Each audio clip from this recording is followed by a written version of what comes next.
All right, I'm going to go ahead and get started, and since no one has joined, I'm going to answer some of the questions that I've gotten through the survey submissions. So I'm just going to start with the questions at the top, and I'll work my way down. Just give me a second. So the first question that I had today was an explanation of cis and trans double bonds.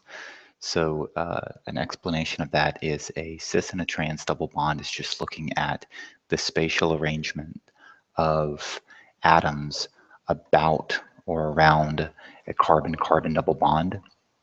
If, as you're looking at the molecule, typically you'll have hydrogens attached, and then you'll have some group of atoms.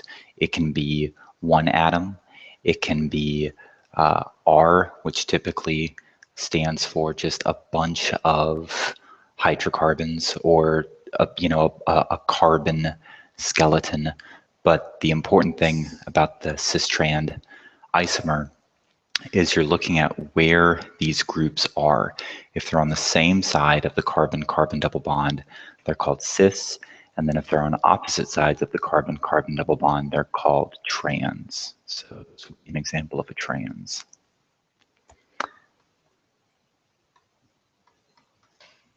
Okay, question number 2 are, what are Daltons relative to milligrams? I don't know what that means. The Dalton is a unit that we use to look at atomic mass. So 1 Dalton is equivalent to 1 atomic mass unit. So I guess if you're looking for a relationship, I guess the relationship is that we can talk about grams. When we talk about grams, when we're referring to atoms, we're typically talking about the mass that you need in grams of a specific atom or of a specific molecule to equal 1 mole of that thing, whether that thing be one single atom or a molecule. And so in order to get 1 mole of anything, all we have to do is we have to find the number of protons and neutrons that that molecule contains. And in order to do that, we simply we give 1 proton the unit of 1 atomic mass unit, and we give 1 neutron the same unit of 1 atomic mass unit. So for example, something like glucose, which is C6H12O6, there are 180 Daltons or atomic mass units, which means that we need 180 grams of that to equal 1 mole. And the original question was Daltons relative to milligrams. So I guess if we wanted to convert this to milligrams, we would just move this 3 places to the left. So that's the only relationship that I can think of with respect to this class. Okay, next question.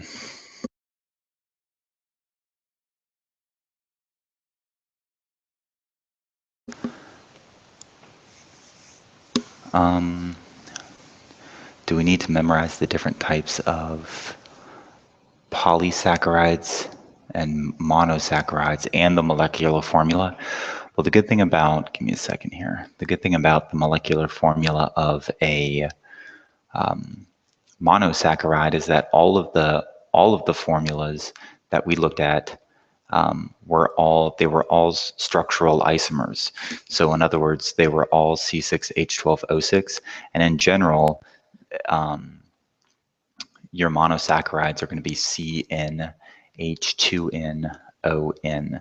So anytime you're ever given a molecule and it has this formula, your best bet is just to guess that it's a monosaccharide, and you'll always be right. As far as a disaccharide goes, it's just this times another C6H12O6, but you have to remember that in order to link them together, we have to subtract 2 hydrogens and 1 oxygen. So what we really end up with when we're looking at a disaccharide is C12, not H24, but H22, and not O12, but O11. So that's pretty straightforward. You just have, if you can apply the concept of the dehydration reaction, I can say what is the molecular formula of 4 sugars linked together. Well, you would just take out 4 water molecules, and then you would have your molecular formula. Or you would need to make sure that, you know, for every C6H12O6, you would link them all together.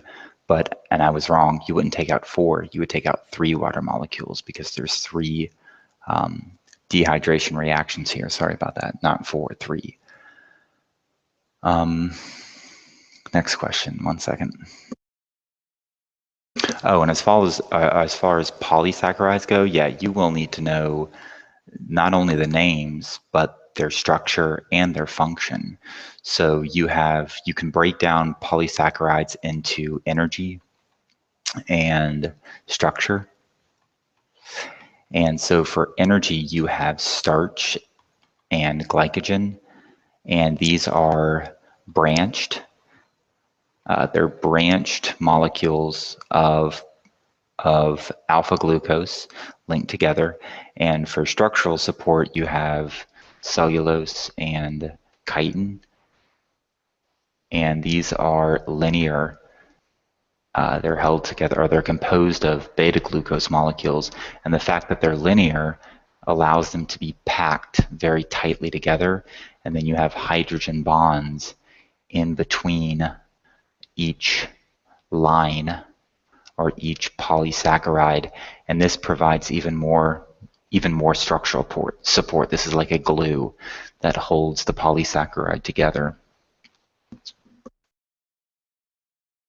The next question is, what do you mean when you say that water is a versatile solvent? It just means that, especially for life, the fact that water is so polar makes it a very good substance for dissolving anything else that is hydrophilic. And when you consider the fact that in order for cells to do their job, they need to utilize proteins and they need to rely on chemical reactions. All of these chemical reactions need to be dissolved in something. And what they're being dissolved in is water. The next question is, what makes a substance an acid? In this class, there's different definitions of what makes something an acid, but in this class, and let me just draw the carboxyl functional group. This is a functional group that when attached to an organic molecule, it typically makes the molecule behave as an acid. So in this class, the definition of an acid is simply a group of atoms or a molecule that donates hydrogen ions to a solution. So this oxygen will have a negative charge because the hydrogen has fallen off.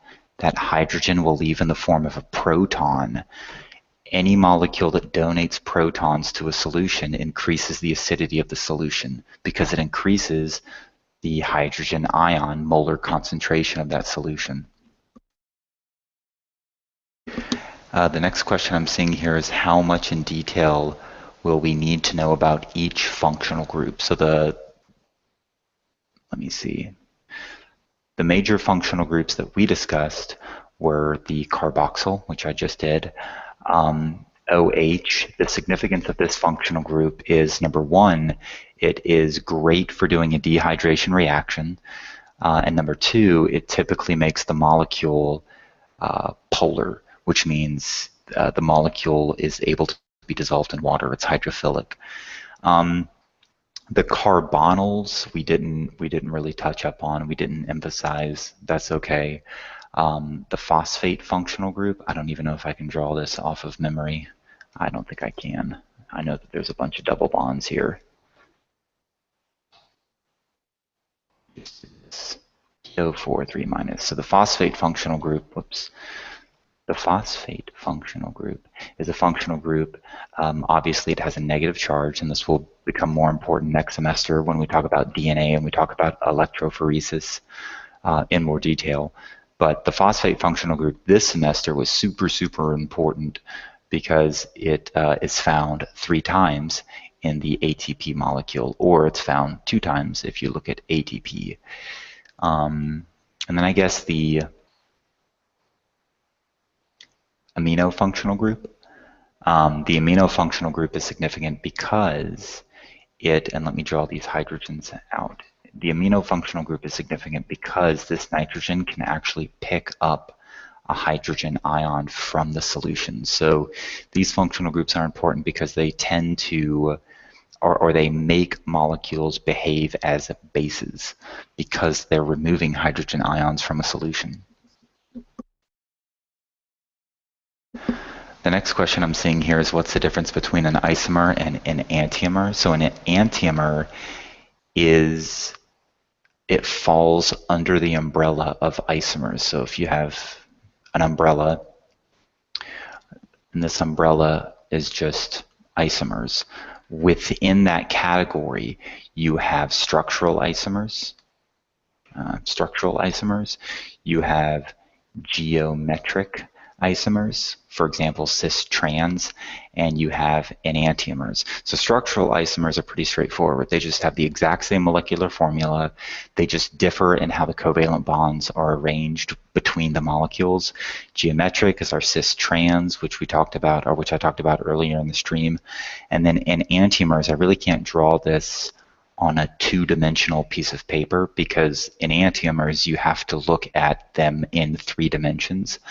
But enantiomers are molecules that are basically mirror images of each other. And if you want to, this week during class, I can build an enantiomer and show you. But basically, take your left hand and your right hand and put them on top of each other, and you'll see that they don't fit perfectly on top of each other. They're non-superimposable. And this is important, or it's significant in the biological world, because enantiomers may behave with proteins differently. So one mirror image may not interact with the protein, but the other mirror image may interact with the protein, and that can have significant biological consequences.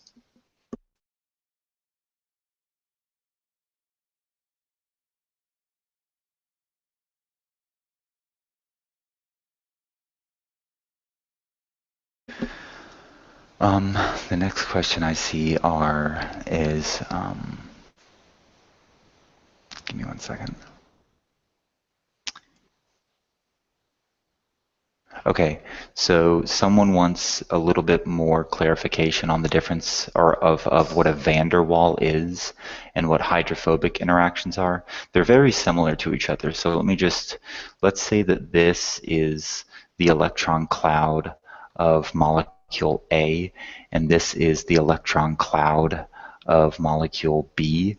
What a van der Waal is these are inherently non-polar molecules. In other words, the electrons are shared equally, but at any given point in time, just by chance, these electrons associated with molecule A may be in this region of the molecule.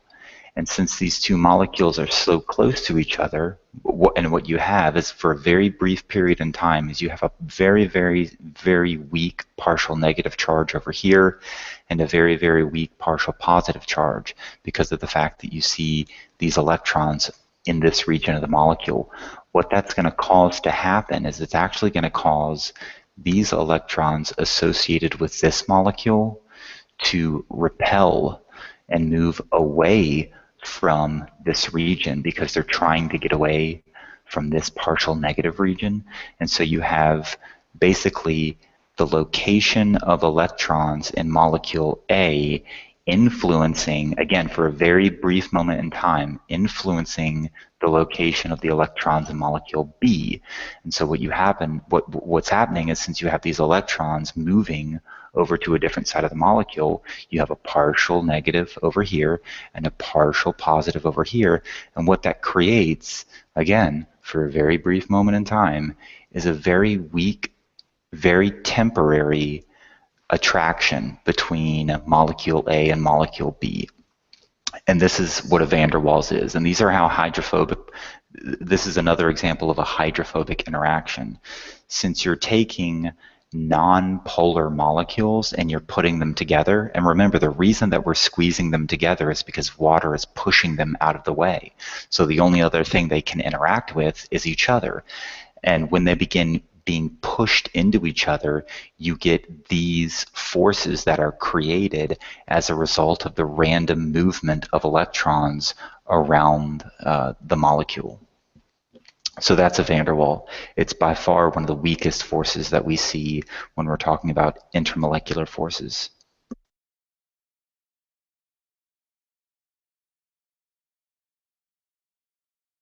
All right, I'm looking over some of the other questions. Give me 1 second.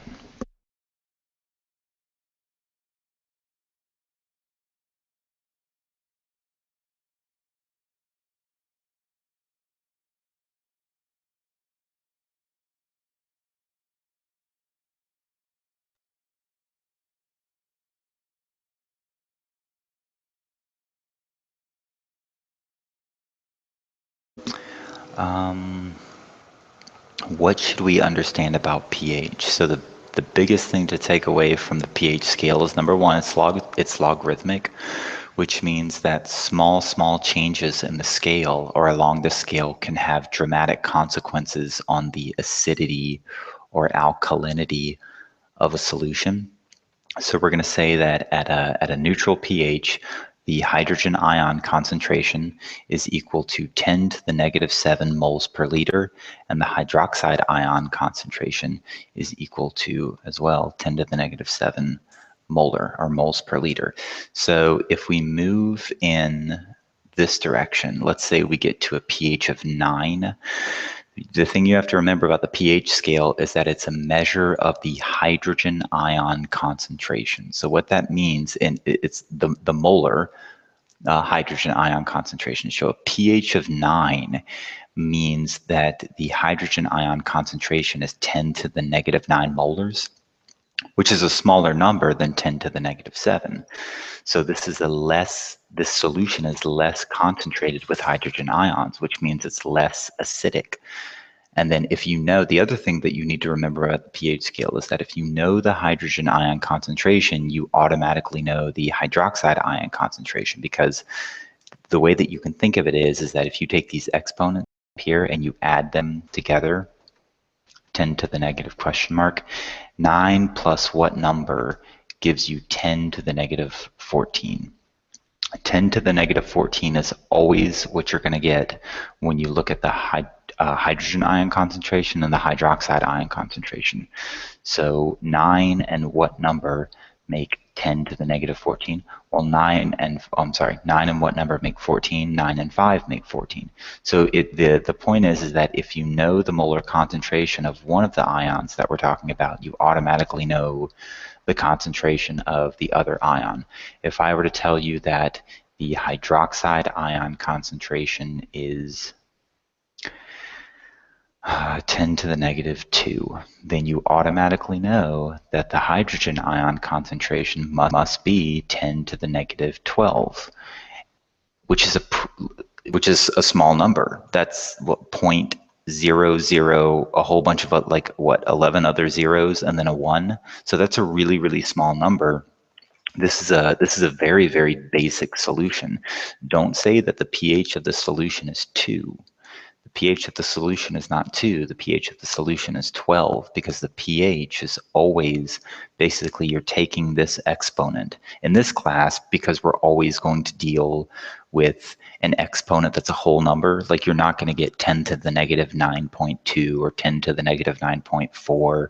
If you did get that, this would be much more complex than it really is. But in this class, all you have to do is basically take the exponent of the hydrogen ion concentration, and that's your pH number.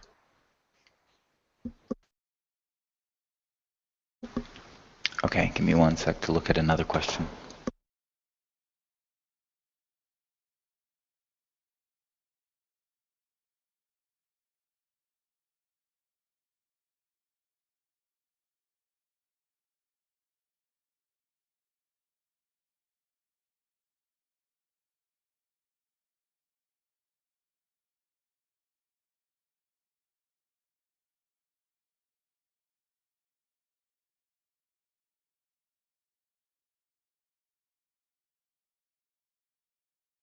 This was a question that was an early question that I just kind of skipped over. Let me go back to this one. How do lipids exactly store energy? So when we're looking at, let's look at a fatty acid. So a fatty acid, the reason it's called a fatty acid is because it has this carboxyl functional group, and then you just have a bunch of hydrocarbons. So remember, each point represents carbon.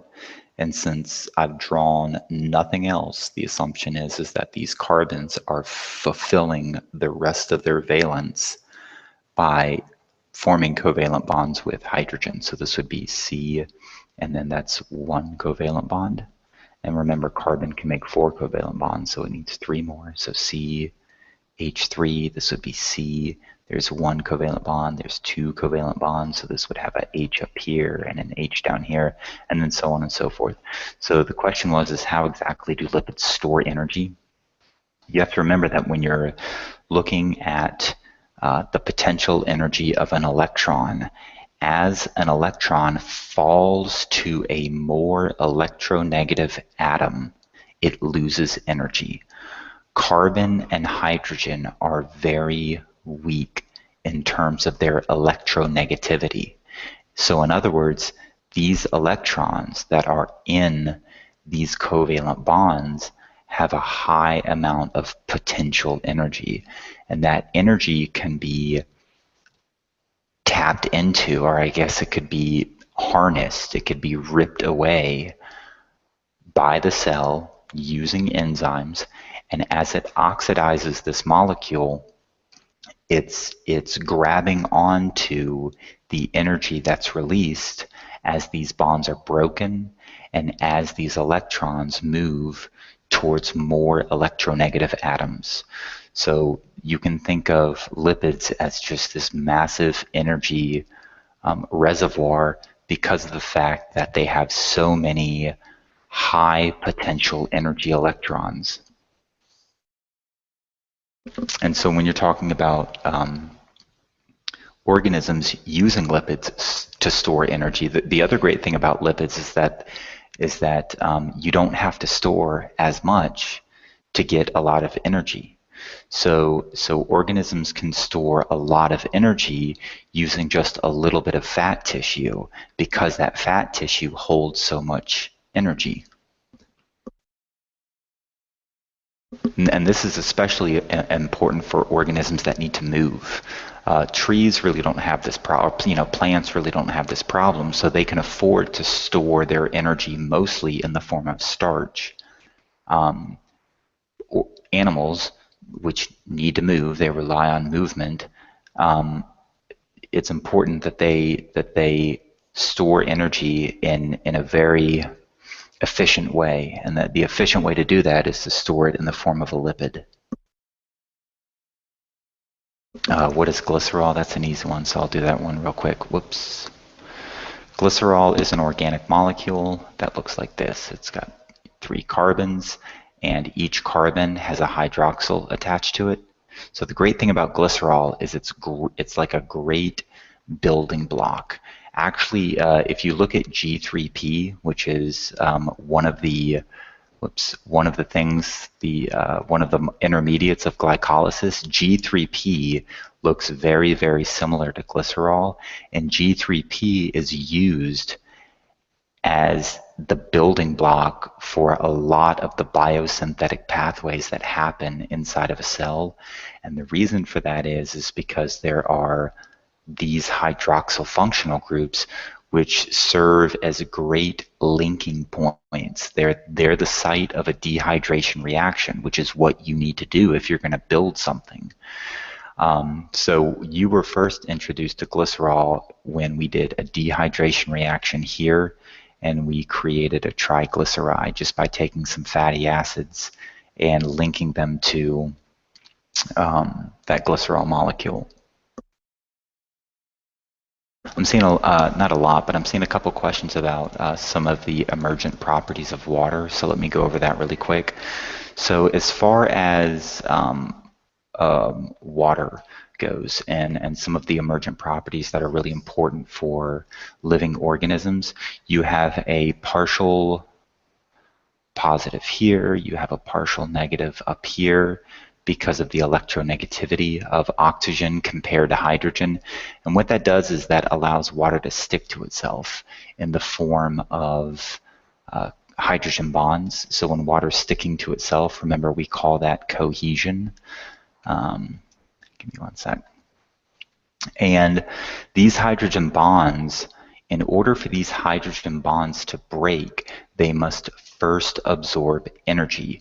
And so one of the things that makes water so great at resisting change in temperature, and you guys should know by now that temperature is a big deal for living organisms. Temperature can influence the rate of chemical reactions, which organisms rely on to maintain homeostasis. So it's very important that organisms have a way of regulating temperature change. And so water is a great thing to use to regulate temperature change, because in order for the temperature of a solution to increase, if the solvent of that solution is water, which it is in living systems, the energy that is normally going to increase the temperature by increasing the motion of the molecules, that energy is first absorbed in order to break hydrogen bonds before those water molecules begin moving faster. So these hydrogen bonds are in a sense, they're like a buffer that's going to take that energy and absorb it, instead of allowing that energy to directly increase the movement of the water molecules. Another really important property of water is that once these water molecules eventually do increase in energy to the point where they go from a liquid to a gas. Let me see how I can explain this. Basically, what happens is as the molecules with the most energy are going to be the ones that are going to evaporate. And so the way that your book explains this is that, imagine a race. You've got a group of runners, and this is wind. It's terrible, but it's wind. What you have is, in a body of water, the water with the most energy is going to evaporate, and it's going to carry energy away with it. And so if these runners represent the average temperature of the system, as this water with the most energy, as it evaporates and leaves, the average speed of the runners decreases. I don't know if that's making sense, but the average speed of the runner, of these groups of runners, decreases. And in the same sense, when you have the fastest water molecules leaving in the form of a gas, that's going to cause the temperature to go down, because you have the molecules with the most energy that are moving the fastest are leaving. And so this is the concept behind evaporative cooling, is that as these water molecules evaporate, what's left behind is a solvent that has lower energy and therefore lower temperature. Okay, I've talked about water enough. Let me get on to, there are other emergent properties that are important, and I can get back to that if I have time, but I'm seeing a lot more questions come up, so just give me 1 second.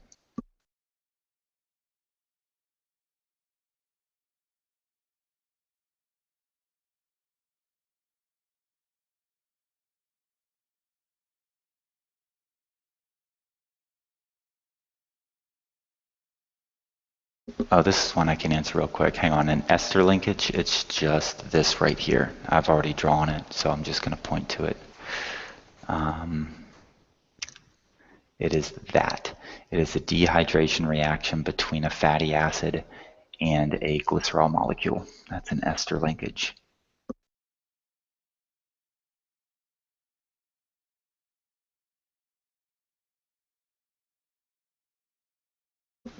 Co-transport. Okay, let me get into a co-transport explanation.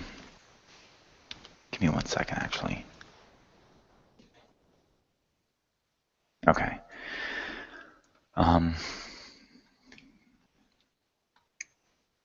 In co-transport, you have a semi-permeable membrane, and you have a protein over here that is pumping. And typically, the examples that we saw, it's typically pumping hydrogen.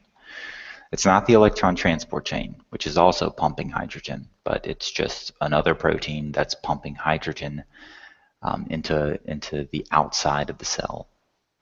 And you guys already know that when we create a proton gradient, as those protons diffuse back down their electrochemical gradient, there is energy that's released, and that energy can be used to do work. So cotransport is just another example of how a proton gradient can be used to do work. And the example that we saw earlier in the semester is that you have this protein right here that will typically couple, this is energy coupling, it will couple the diffusion of protons back down their concentration gradient with the active transport of something else.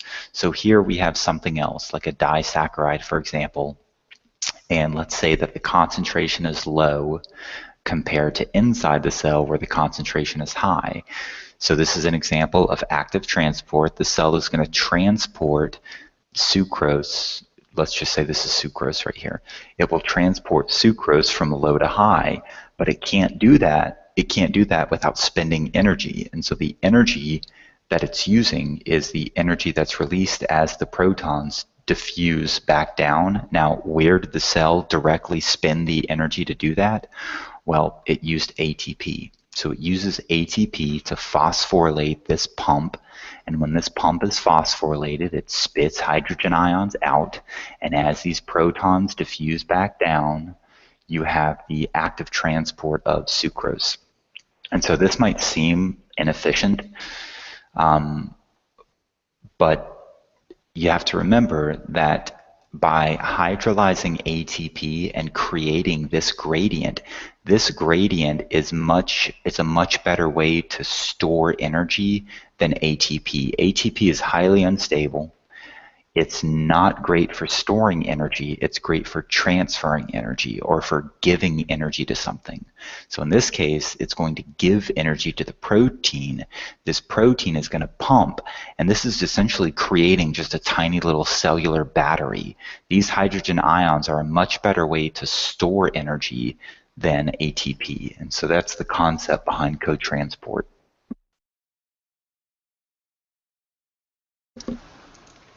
Condensation reactions as just a dehydration reaction.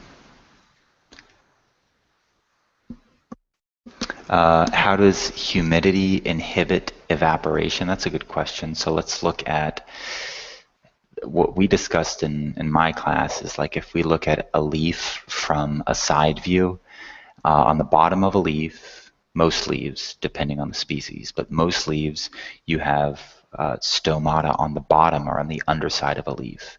And so with stomata, which are very, very important for gas exchange, there's a trade-off. When these stomata open, gas is going to be exchanged, but then water is also going to leave. It's going to escape this photosynthetic tissue. As it escapes, it's going to influence the water potential.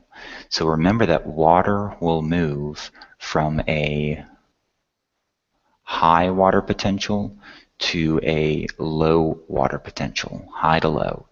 And so if you're talking about a humid environment, this is a humid environment, it's actually causing, or it's resulting in less water leaving because it's influencing the water potential of this parcel of air or of this pocket of air. So normally the water potential is very, very negative up here, very, very positive down here in the roots. But as water collects under this leaf tissue, it's going to make this water potential just a little bit more positive. And so that's going to prevent excessive amounts of water from escaping the leaf tissue. So it's a water conservation strategy. But getting back to the the basics of the question is that as you increase the concentration of water molecules in a parcel of air or in a pocket of air, it basically makes the water potential of that system go up.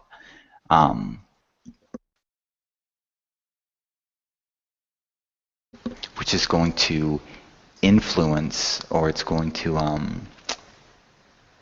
sorry, I'm trying to look at other questions. It's going to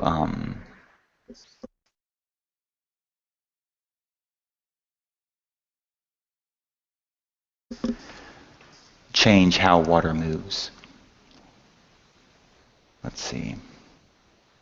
Yeah, so looking back at your original question, it influences the concentration gradient of free water molecules.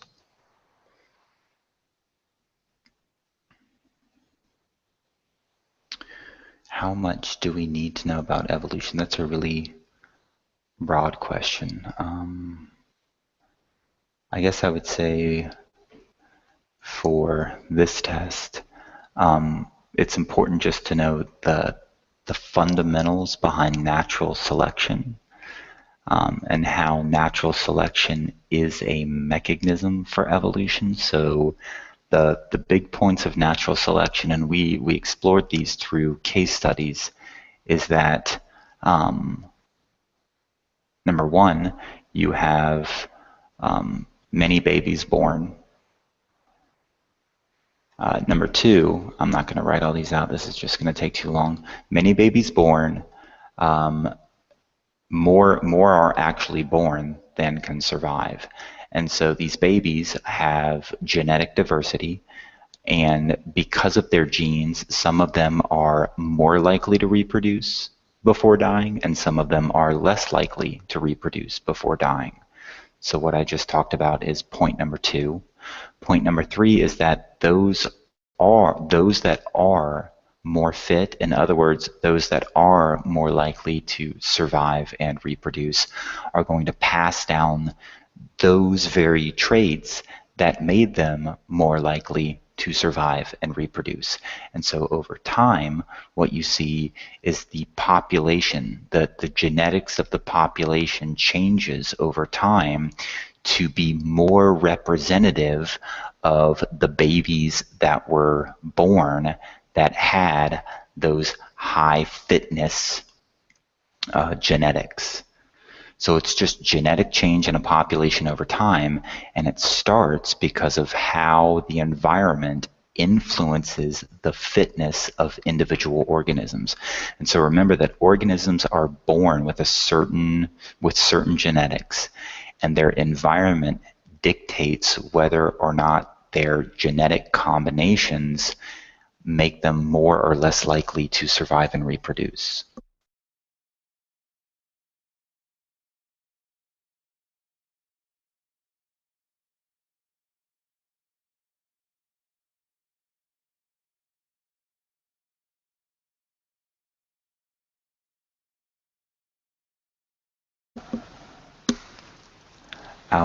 Let's see. Allosteric regulation. Allosteric regulation is where you have a protein that oscillates, or it wiggles between on and off. On just means that the active site is accessible by the substrate. Off means that the active site is inaccessible to the substrate. Allosteric regulation is typically controlled through feedback mechanisms.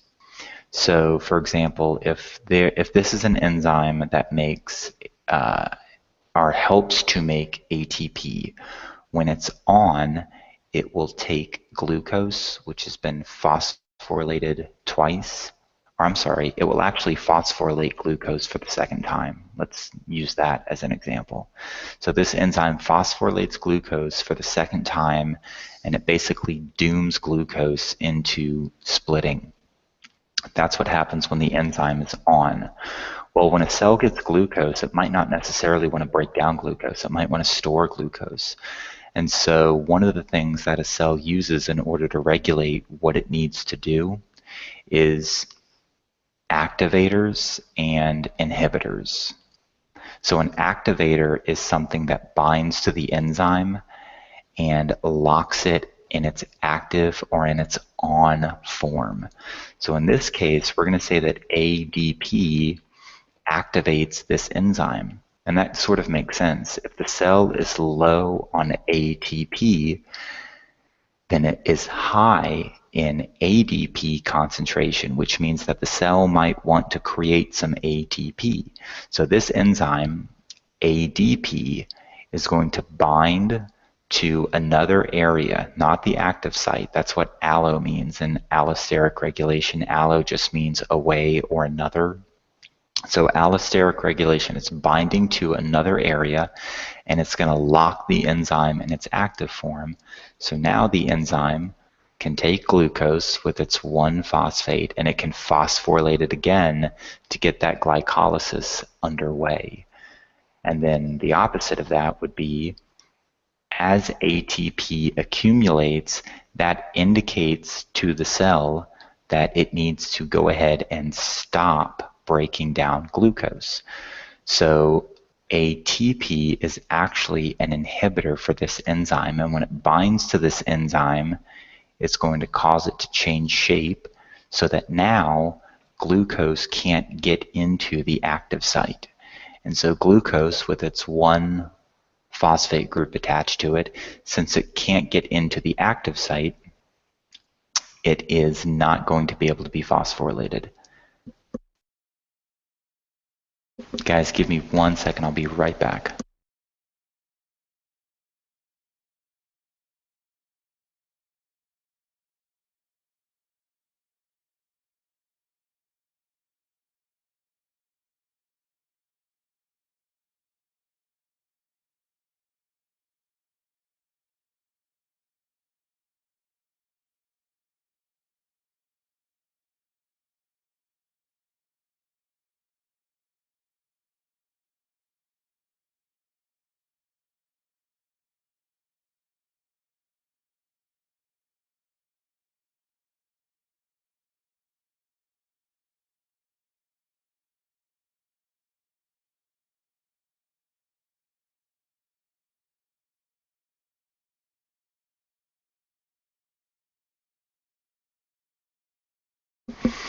Let me go back up here. This has been bugging me. Let me go back up here. Let me explain this in a different way. Just real quick. Let me just talk about a flat surface. So you've got a little bit of water in the air. You've got a puddle of water. You've got a high concentration of water. You've got a low concentration of water. So free water will move from high to low. As the atmosphere becomes more humid, we're increasing the concentration of free water, which is going to, we know that the gradient, how extreme the gradient is, influences how quickly movement occurs from one side to the other, or from, in this case, from liquid to gas.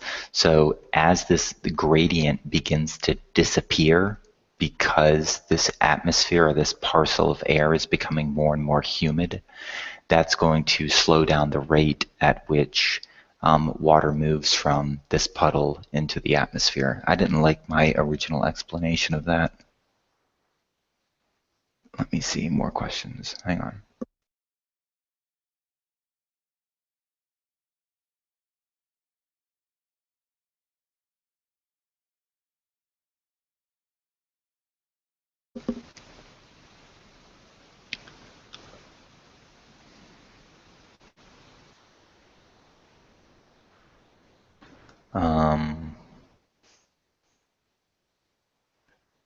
Let me see. So the electron transport chain plus ATP synthesis is a type of co-transport. That's a good question. Co-transport, as far as I understand, is using hydrogen flowing to move things. That's how that energy is spent. In ATP synthesis, we're not moving things. We're not spending the energy to move things. We're spending the energy to make things. So I don't know if they're technically, I don't think that they're technically considered the same thing. Here, I see a question here. What are purines and pyrimidines? Those are just different types of nucleotides. The size of the letter, the ATGC, determines whether or not it's called a purine or a pyrimidine. That's just a vocab word, so I'm not going to spend much time talking about it. What's the difference between lipids, fatty acids, and glycerides? So lipids is sort of like the umbrella term. Fatty acids are carboxyl and hydrocarbons. And then if you take a fatty acid and you link it, I think I've already explained this. If you take a fatty acid and you link it to a glycerol molecule up here, you have a triglyceride.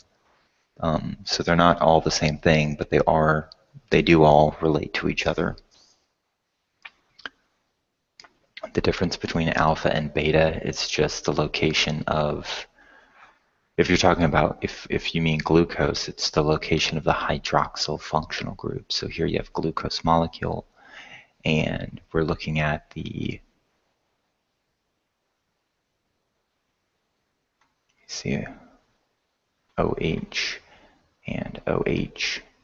Here's our oxygen. So if the hydroxyls, you have to imagine looking at this from the side. So take this ring and hold it on the side. What we would see is we would see an OH and an OH on the same side of this ring. If we were to take this OH and put it up here, and when we're looking at it from the side, it would now look like this. This is what I'm drawing right now is beta glucose, where you have the OHs on opposite sides of the ring. And that's a significant thing, because if you take two beta glucose molecules and you try to link them together using a dehydration reaction, in order to do that, you would have to flip this one over. And so normally when you take glucose and you link alpha glucose together, which is not this, so alpha glucose would be the OHs down here. If you link alpha glucose together, what you end up with as you create a polysaccharide, you end up with a twirl, you end up with a spiral. If you take beta glucose and you link it together, because you're flipping every other glucose molecule, you get a line. And so this is the foundation behind why these two polysaccharides look so structurally different. Can I review nucleic acids? Yeah, I can do that really quick. We're running low on time. Nucleic acids are composed of really three big things. The first one is a 5-ringed sugar. The second thing is a phosphate functional group.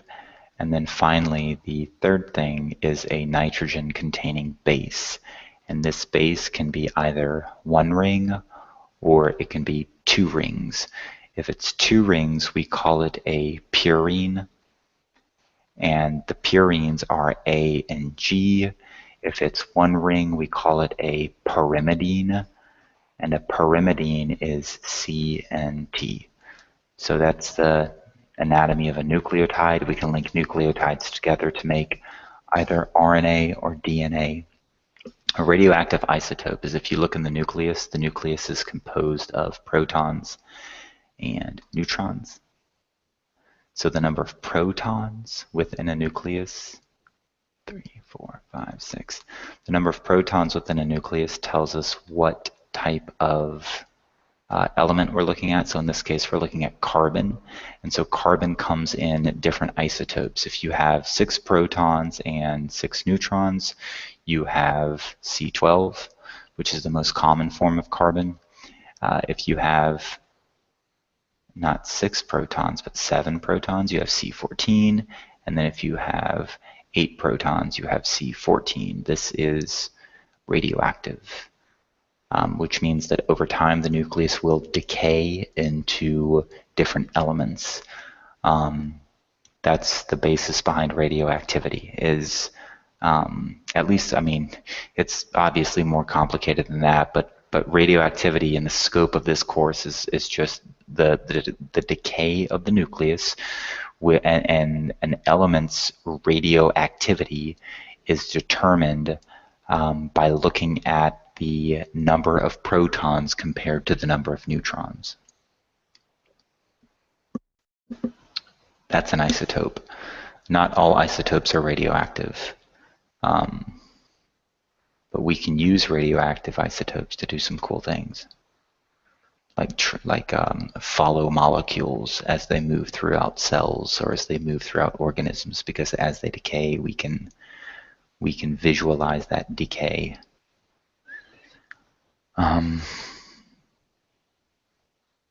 You know what? I don't know if so. There's a question: do peroxisomes only exist to break down hydrogen peroxide?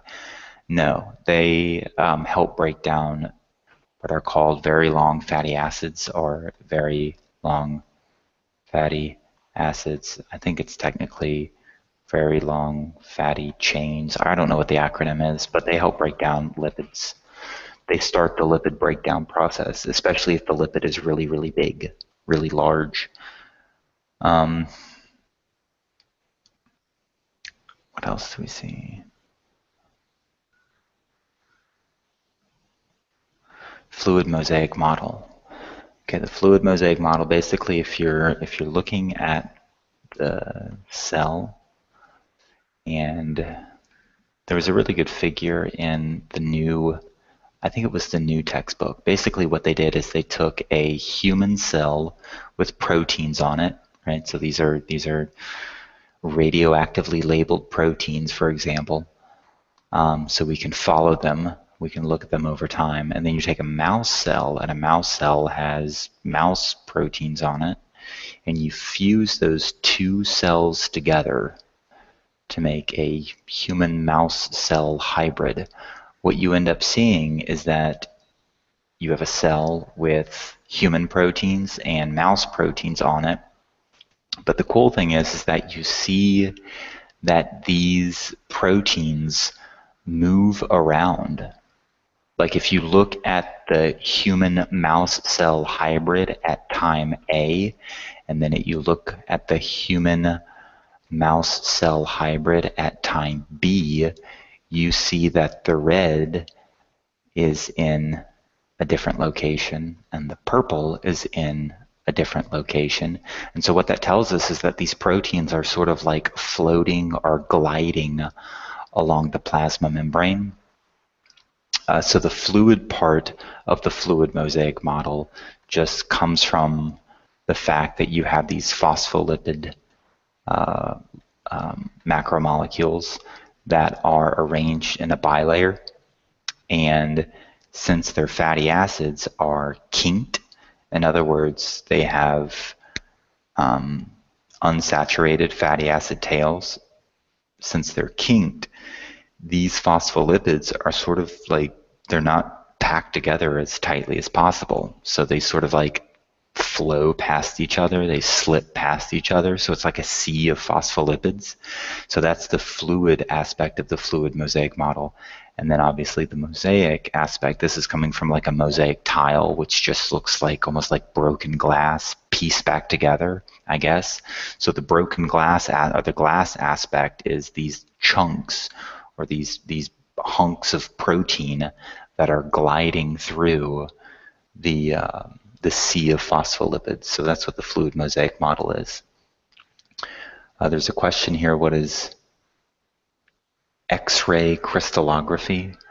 I'm seeing a lot of interesting questions here that I'm only going to address the questions that are related to the course.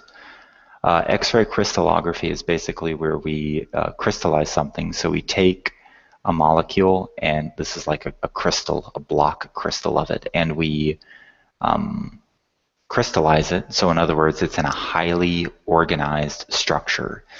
And we blast or we shoot some X-rays at it. And we look at, using math that is way beyond my understanding, we use mathematical equations to decipher how these X-rays bounce off of the crystal. And based on this interpretation of how the X-rays bounce off, it's kind of like sonar, how we can use sound and look at how sound bounces off things to produce an image. X-ray crystallography is using X-rays to bounce things, or to bounce off of things, and then interpret that bouncing or that diffraction so that we can deduce the structure of the molecule. And that's talked about in an Intro to Bio course because it's so important in understanding the structure of proteins, and it was so important to understanding the structure of DNA. Okay, just a few more questions. I haven't talked about, I don't think, half of these questions, but it's almost 9 o'clock, so I'll do a few more.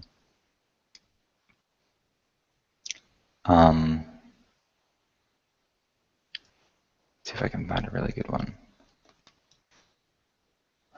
Will this live stream be uploaded? I think it's uploaded like immediately after I stop the stream. It takes time to process. Are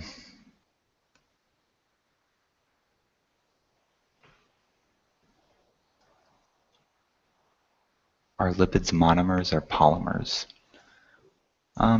I don't think they're either, really. They're macromolecules, but a polymer, by definition, is the same thing over and over and over again. So lipids are sort of like the outcast of that group because they're not the same thing over and over and over again. They're just macromolecules.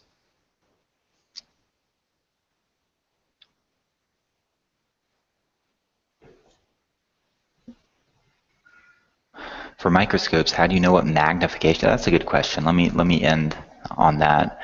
So for microscopes and magnification, typically it just depends on what you're looking for. So in our class, we're limited to, what are we limited to? What are our objectives? I think our objectives are 4x, oh God, 10x, and then maybe 40x. And then our eyepiece is always 10x. So we're limited to 40 times magnification, 100 times magnification, and then 400 times magnification. And then, of course, you can get even more magnified if you use an electron microscope.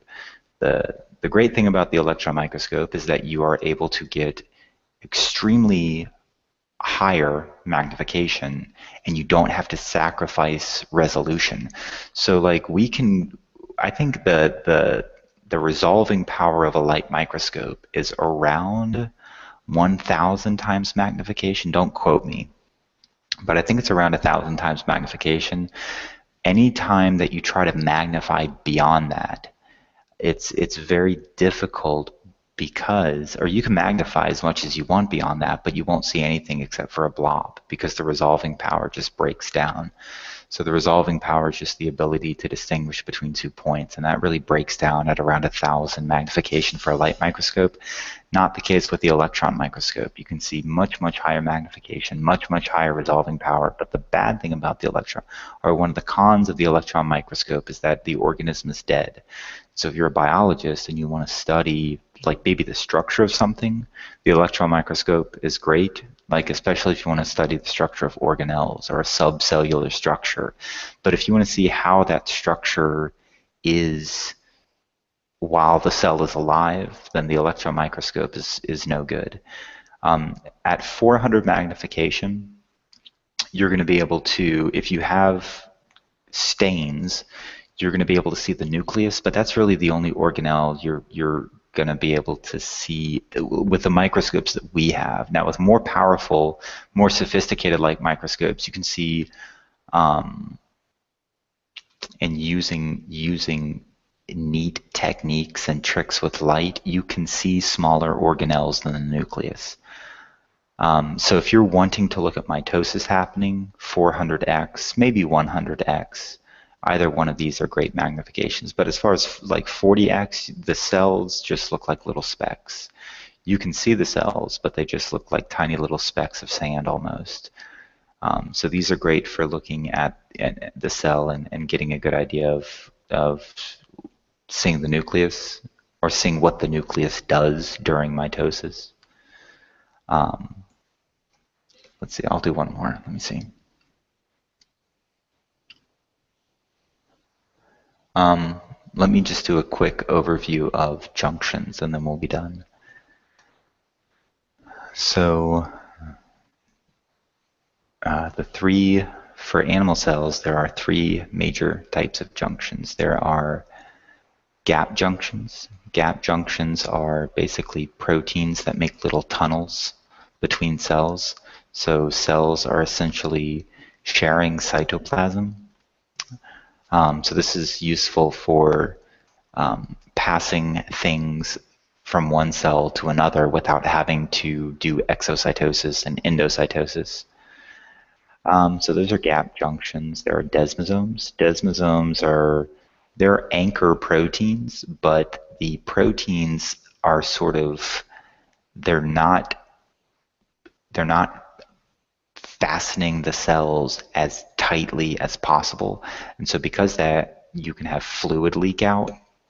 And that might sound like a bad thing, but that's pretty important. Like, for example, in your capillaries, it's important that fluid leaks out. In your nephron, it's important, like especially in the glomerulus, that fluid leaks out.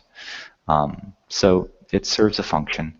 And then finally, there are tight junctions. And so tight junctions are just like the step above desmosomes.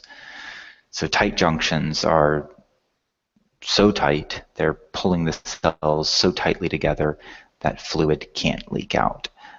And so an example of that is like maybe your bladder. So the cells that make up your bladder and your stomach also, you don't want your stomach fluid just leaking out into your body. You don't want your stored urine in your bladder just leaking out into your body. So that's an example of a tight junction. Okay, that was a lot. If you're watching this again, I may talk to you guys tomorrow about the evaporation thing. I'm pretty sure that I messed up on my explanation of water potential. I could be wrong, but I got a funny feeling that that wasn't the best explanation. But yeah, I'll try to hold one or two more of these before your midterms. So I'll see you guys tomorrow.